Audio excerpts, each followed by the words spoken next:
Baik, Assalamualaikum warahmatullahi wabarakatuh. Selamat malam Bapak yang saya hormati. Perkenalkan, nama saya Nur Fitri Ayu Marisha dengan NIM 240906023.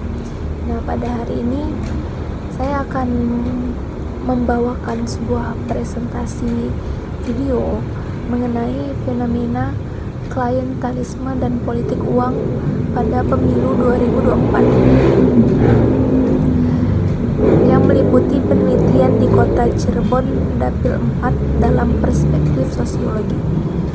Nah, tema yang akan kita bahas ini sangat relevan dan mencerminkan salah satu dinamika penting dalam pesta demokrasi di Indonesia, khususnya yang terjadi di daerah pemilihan Cirebon. Melalui penelitian ini, saya berupaya mengungkapkan bagaimana interaksi sosial dan politik berpengaruh pada perilaku pemilih dan keputusan mereka di bilik suara. Dengan memahami fenomena ini, diharapkan kita dapat memberikan pandangan yang lebih luas serta solusi yang dapat diterapkan untuk mengurangi dampak negatif dari politik uang dan klientelisme yang masih sering terjadi. Nah, mari kita sama-sama telaah dan diskusi melalui video ini. Baik, langsung saja ke pembahasannya. Jadi, di Indonesia ini sebagai salah satu negara demokrasi terbesar di dunia telah melaksanakan pesta demokrasi terbaru, yakni pemilihan umum atau yang kita sebut dengan pemilu pada tanggal 14 Februari 2024 yang lalu. Nah, penyelenggaraan pemilu merupakan ajang untuk bersaing kepada berbagai tokoh yang mencalonkan diri sebagai anggota DPR, DPRD provinsi, DPRD kabupaten atau kota, dan DPD dalam pemilihan legislatif serta presiden dan wakil presiden dalam pemilihan presiden. Nah, acara pemilu merupakan acara yang penting untuk masyarakat Indonesia dikarenakan para calon pemimpin dan wakil rakyat periode selanjutnya yang terpilih yang akan menentukan bagaimana nasib bangsa Indonesia ke depannya. Lalu pemilihan umum ini atau pemilu ini merupakan salah satu instrumen penting dalam demokrasi di mana masyarakat memiliki hak untuk memilih perwakilan mereka.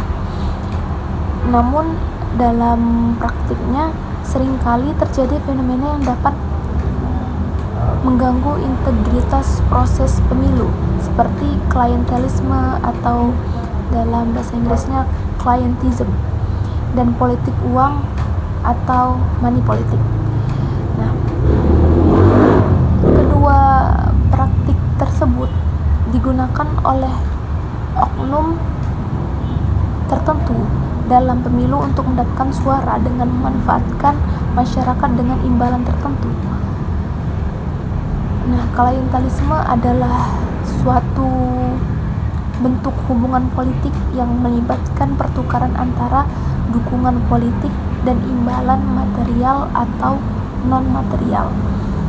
Itu yang disebutkan oleh Aspinall dan Baron Scott pada tahun 2019.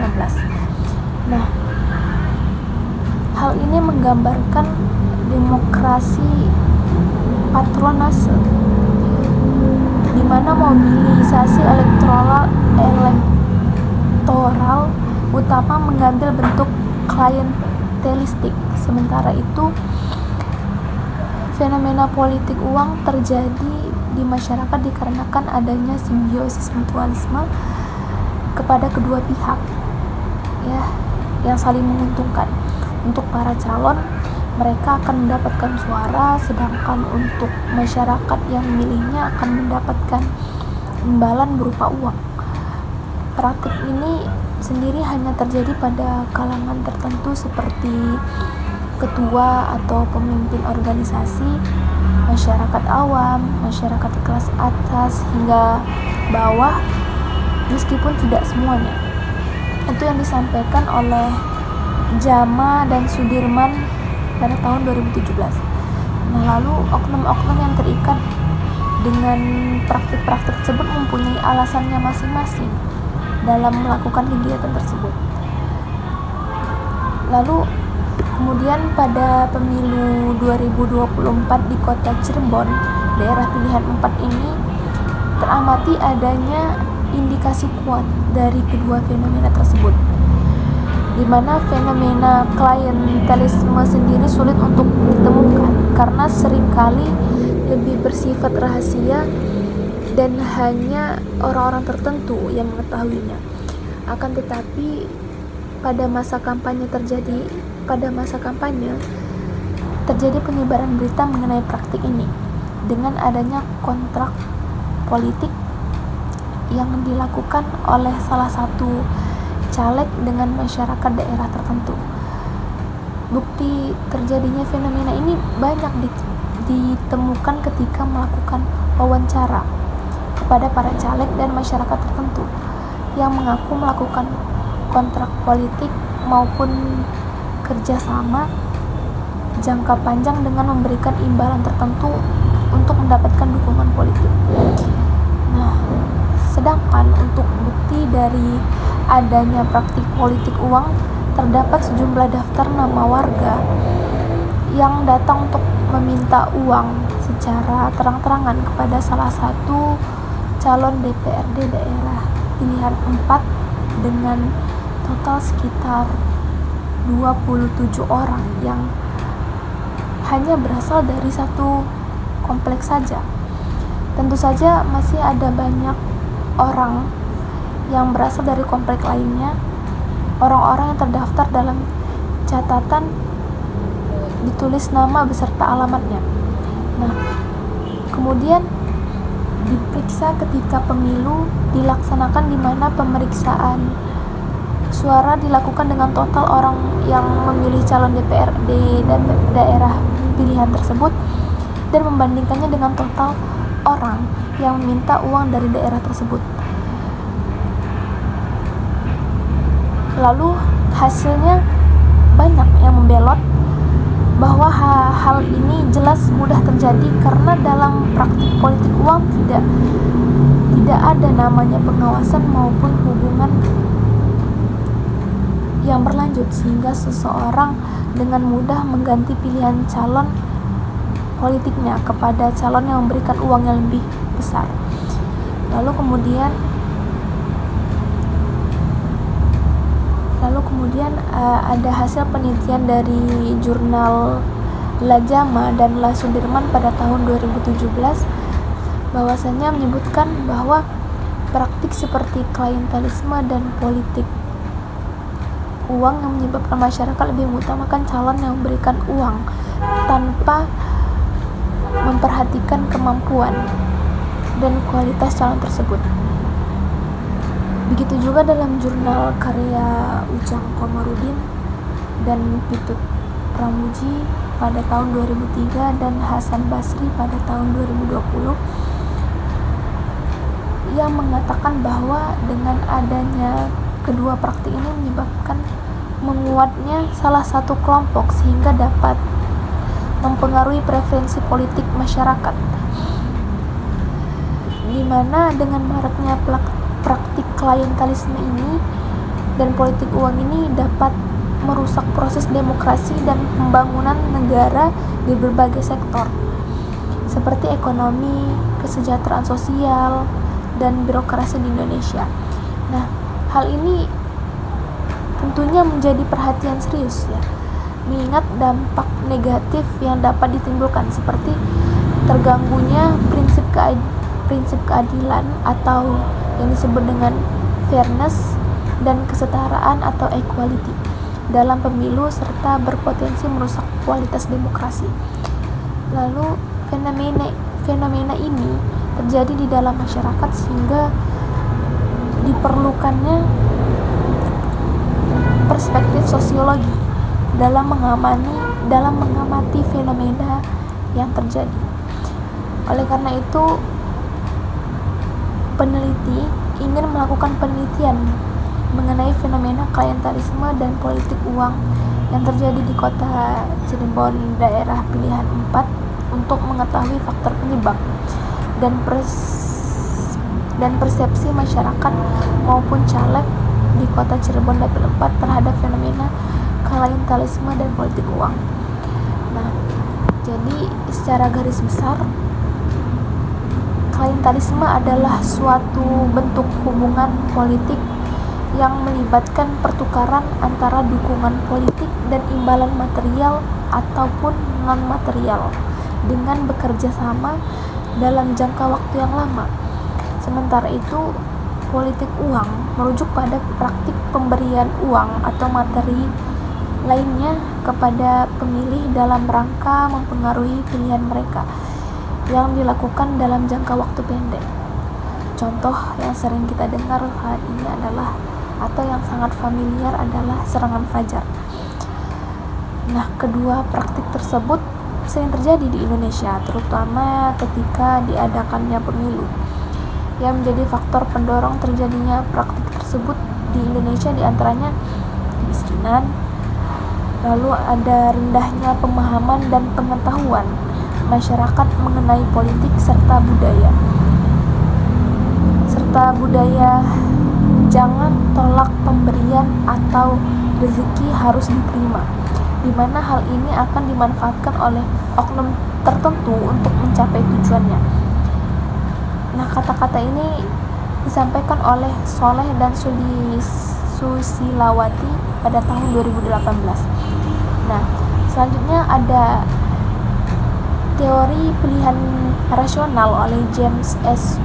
Coleman akan digunakan dalam presentasi ini untuk melihat fenomena klientelisme dan politik uang pada pemilu 2024 di kota Cirebon daerah pilihan 4. Teori ini menjelaskan sesuatu yang makro atau masyarakat melalui sistem mikro atau individu dengan konsepnya, yaitu yang pertama adalah aktor atau individu dan sumber daya atau sumber daya aktor dalam mencapai tujuannya. Nah, paradigma dalam teori ini adalah definisi sosial, yaitu salah satu aspek khusus dari karya Weber yang dalam analisisnya mengenai tindakan sosial. Tindakan sosial minimal melibatkan dua orang atau mempunyai sumber daya yang berbeda untuk meraih kepentingan pribadi maupun kelompoknya. Lalu ada asumsi dasar teori rasional adalah seluruh perilaku individu yang masing-masing mempunyai keputusan sendiri. Teori ini berfokus pada penentu pilihan individu, yang mana seseorang memiliki preferensi di antara beberapa pilihan alternatif yang memungkinkan orang tersebut menyatakan pilihan yang diinginkannya. Berikut ada tabel yang akan saya cantumkan di sini. Nah, berdasarkan tabel tersebut, maka dapat dilihat konsep-konsep dari teori pilihan rasional James S. Coleman. Dalam penelitian ini, praktik klientelisme dan politik uang terjadi dikarenakan adanya beberapa faktor pendorong. Nah, contoh adalah kebutuhan ekonomi, hukum yang lemah, sifat hedonisme atau konsumerisme, serta budaya yang ada dalam masyarakat dan dimanfaatkan oleh para aktor, di mana yang menjadi aktor adalah calon anggota DPRD Kota Cirebon daerah pilihan 4 dan masyarakat daerah Kota Cirebon daerah pilihan 4 yang mempunyai tujuannya masing-masing. Dalam mencapai tujuan tersebut, para aktor akan menggunakan sumber daya yang dimilikinya, baik berupa material seperti uang, bangunan, harta, dan lain-lain, dan non-material seperti hak suara, lalu ada trust atau kepercayaan, ilmu pengetahuan, serta jabatan, dan lain-lain.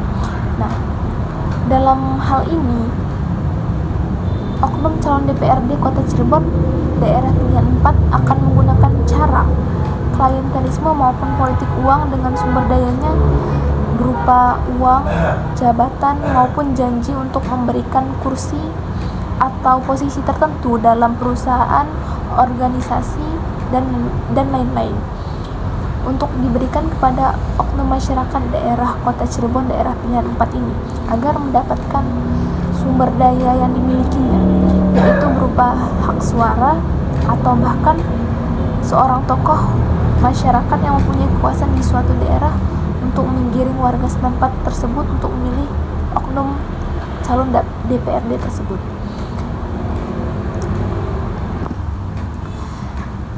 Nah, baik Pak, demikianlah presentasi yang dapat saya sampaikan.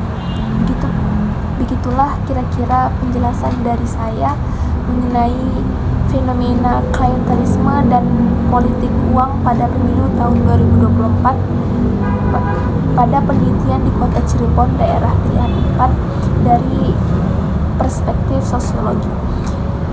Melalui penelitian ini dan melalui presentasi video ini, kita dapat melihat betapa kompleksnya dinamika yang terjadi di masyarakat terkait dengan praktik politik uang dan klientelisme selama pemilihan umum.